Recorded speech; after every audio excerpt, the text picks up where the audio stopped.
if we face distractions in prayer, sometimes that can be an indication, always it's an indication of where our heart is, what our priorities are.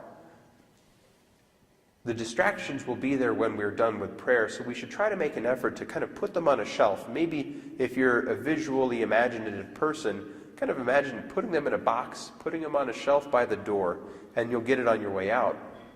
Sometimes those distractions keep coming back, and that might be a sign that the Lord wants to talk about this, that He wants you to consider this, to sort of open up that box and think, what exactly is the Lord trying to say? We shouldn't really try to chase them down all the time. When we consider them, we sort of lay them before the Lord and say, what do you want to do with this?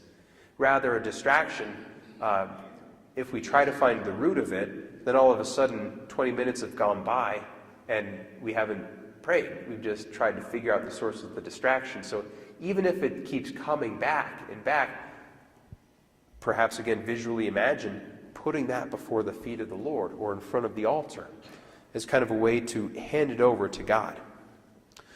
Sometimes, again, if we're drowsy or if we are distracted, the best we can do is to try to maintain that posture of vigilance, of attentiveness, as much as we can.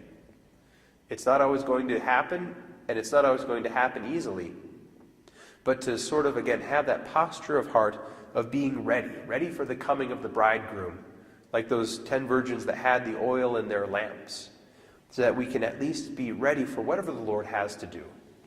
Sometimes we hear a lot, I end up saying more in prayer than listening. And this is a good practice too in a certain time of your prayer, is to say, speak, Lord, your servant is listening. And try to maintain that posture of attentiveness without necessarily needing to say anything.